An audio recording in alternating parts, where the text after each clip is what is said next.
Capítulo 14. Visita em casa. Vovó disse-me que logo poderia visitar meus familiares. Aguardei toda contente. Sentia-me muito bem e feliz. As recomendações foram muitas. Em casa, vovó e suas amigas falaram por horas. Patrícia, você em sua casa deve ficar alegre o tempo todo. Lembre-se de que o lar é onde existe amor.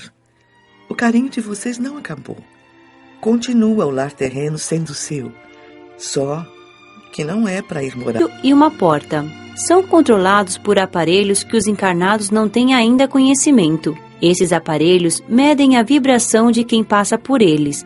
Também há trabalhadores que guardam os portões. As colônias não são idênticas, não são todas iguais, porém todas têm as mesmas bases, já que seus objetivos são os mesmos: servir de moradia provisória a desencarnados. Na colônia São Sebastião, os portais ou portões são muito bonitos, dourado clarinhos, com lindos desenhos em relevo, principalmente de flores. A porta foi aberta e passamos. Vi os muros. Toda a colônia cercada ou murada. Essas expressões ou nomes dados não alteram. Ela é cercada por uma energia, força magnética, e só é possível entrar e sair pelos portões. Esse muro ou parede que a cerca é do mesmo material de que é feita toda a colônia.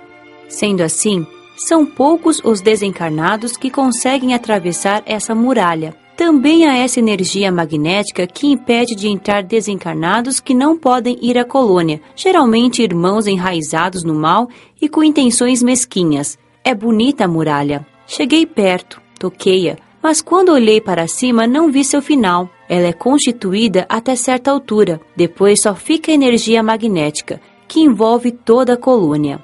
Para que se possa ver a colônia, necessita-se vibrar igual. Sendo assim, muitos espíritos ignorantes e maus não a encontram, não conseguem vê-la. Meus 3 acompanhantes ficaram observando-me enquanto olhava tudo curiosa.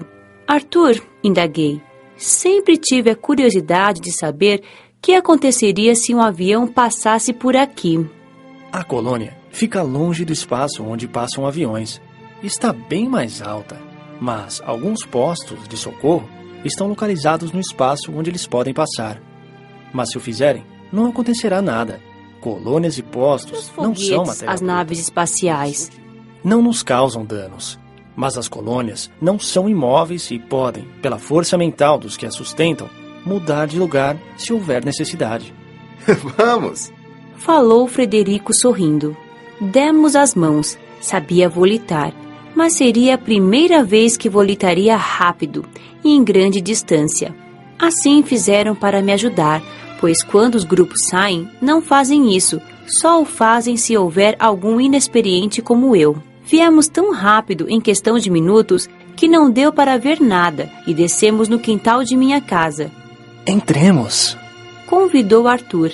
A porta está aberta, mas se você quiser, Patrícia, pode atravessar a parede. Vovó explicou. Depois, respondi. Mamãe estava sentada no sofá da sala, fazendo crochê. Estava mais magra. Olhei-a demoradamente. Amo-a demais. Fiquei parada na sua frente. Vovó falou carinhosamente. Venha, abrace-a, beije-a. Aproximei-me de mansinho. Beijei sua mão, seu rosto. Tendo consciência que se é desencarnado, notamos muitas diferenças ao nos aproximarmos de um encarnado. Assim, quando fui pegar nas mãos de mamãe, as minhas atravessaram as dela. Beijei seu rosto devagar.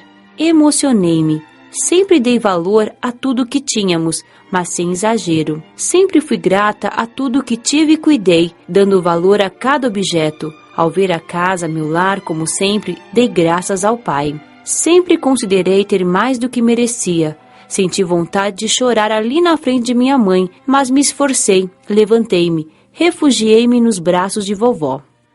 Agora, Arthur disse animando-me. Vamos ver Carla. Depois iremos ao sítio para que veja seu pai e seu irmão. Você vai volitar ao nosso lado. Vamos devagar. Disse Maurício. Os fluidos da Terra são bem mais pesados que os da colônia. Lá existem boas vibrações, porque não há maldades. Aqui são mentes boas e más a vibrar. Muitos desencarnados das colônias e postos de socorro, ao voltar à Terra pela primeira vez, sentem falta de ar, tontura e ligeiro mal-estar. Nada senti, porque estava amparada pelos amigos que me acompanhavam. Volitamos, fiquei no meio, mas sozinha. Ver a cidade de cima voando é bem agradável. Chegamos à casa de Carla, abracei-os, ela e meu cunhado Luiz Carlos. Ela logo daria à luz o meu tão esperado sobrinho. Depois fomos ao sítio. Como é agradável volitar no campo, ver as árvores, as plantações e animais. Vi Juninho trabalhando, dei-lhe um forte abraço. Fui até meu pai, beijei suas mãos e agradeci. Papai pensava em mim, mandava seus costumeiros incentivos. Beijei-o e o abracei. Olhei para a nossa casa do sítio. Posso agora passar pela parede? Com a afirmativa, fui em direção à casa, mas perto da parede parei. Como faço? É simples. Pense que o fará e faça. Realmente é simples. Passei diversas vezes pelas paredes e portas. Patrícia, vamos até a casa de sua tia Vera? Talvez, se tudo der certo, poderá você mesma ditar uma mensagem para sua mãe. Arthur falou contente. Transmitir uma mensagem? Pela psicografia? Mas eu não sei. Aprenderá. Maurício respondeu calmamente. Como será ditar uma mensagem? Pensei. Curiosa, dei a mão a eles e volitamos rápido.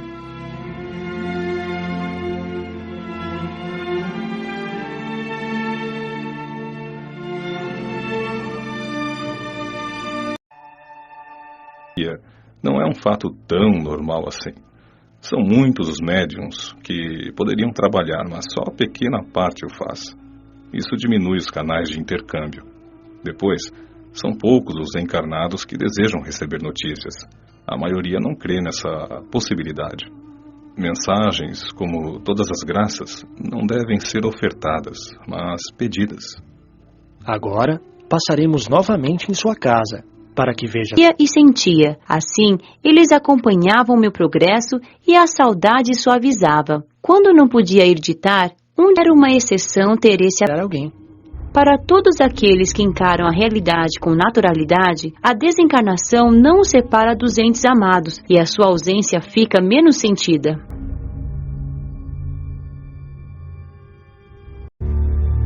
Capítulo 16. Uns vêm, outros vão.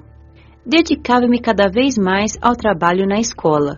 Todas em casa trabalhavam. Como os turnos eram em horários diferentes, em raros momentos estávamos juntas. Estava gostando muito da escola. Dona Dirce era encantadora, gentil, sempre pronta a nos esclarecer e tirar qualquer dúvida. Ela usa sempre um conjunto de saia e casaco cinza claro. É elegante, extremamente simpática. Um dia, ao observá-la, esclareceu-me bondosamente.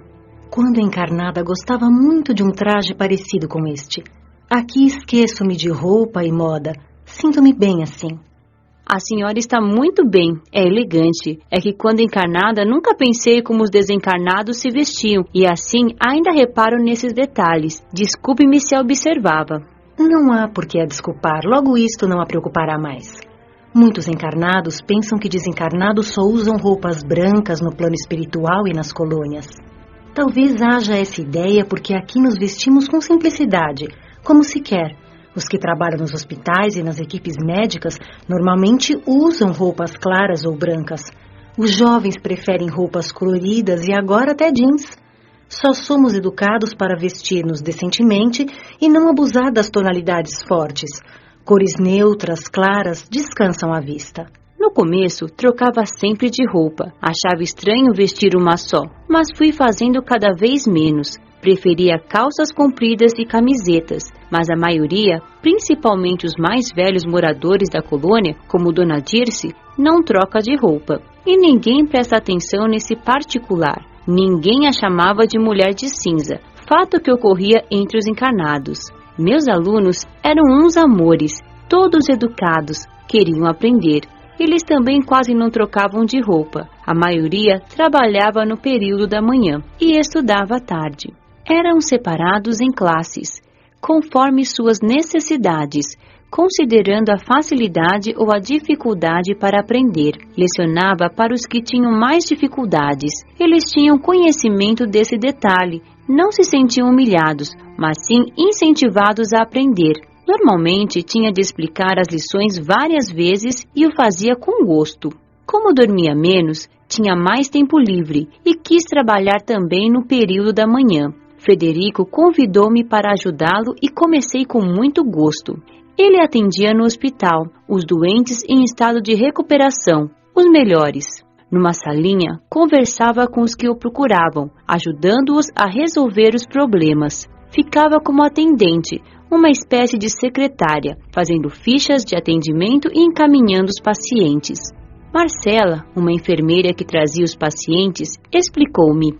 Dr. Frederico é ótimo profissional. Gostaríamos de tê-lo sempre aqui. Tem nos ajudado bastante e, como conhecedor e estudioso do comportamento humano, tem resolvido de modo satisfatório inúmeros problemas. Está aqui entre nós temporariamente.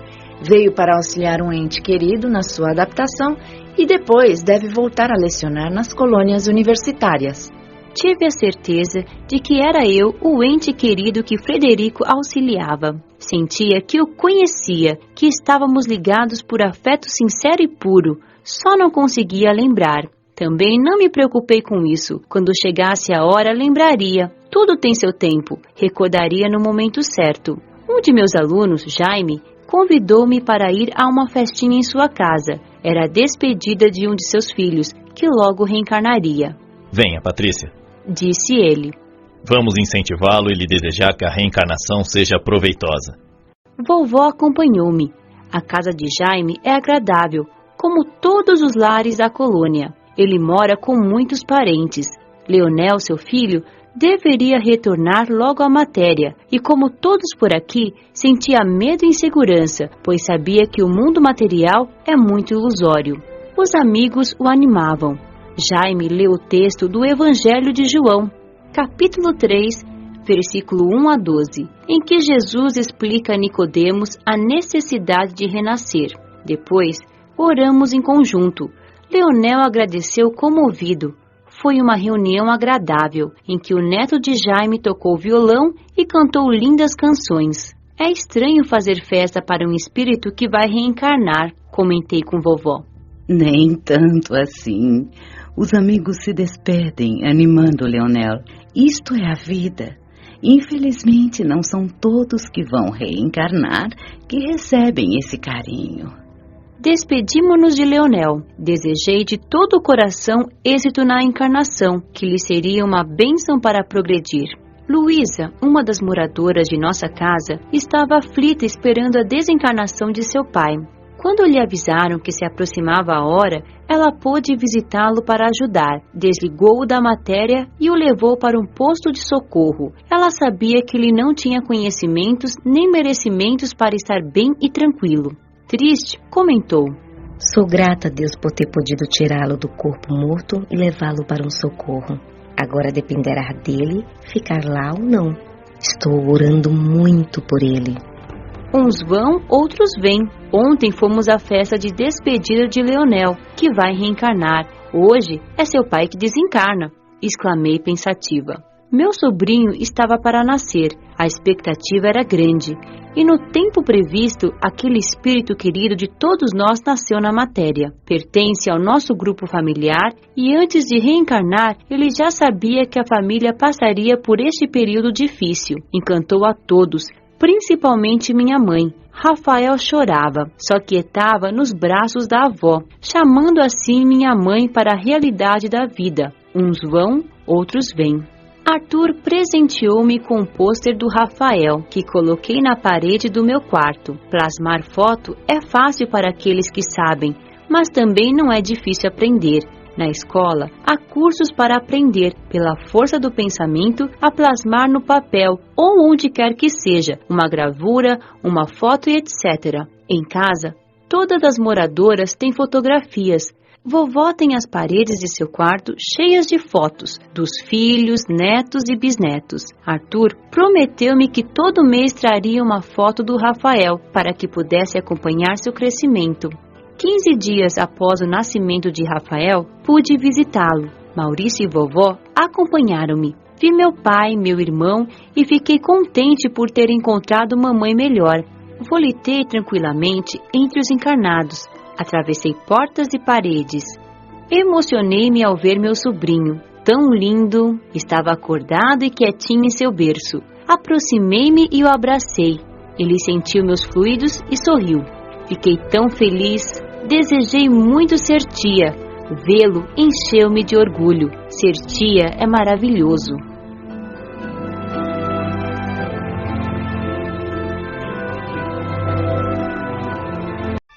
Sabia como resolver o problema. Acabei por cansar-me em querer uma outra forma de vida.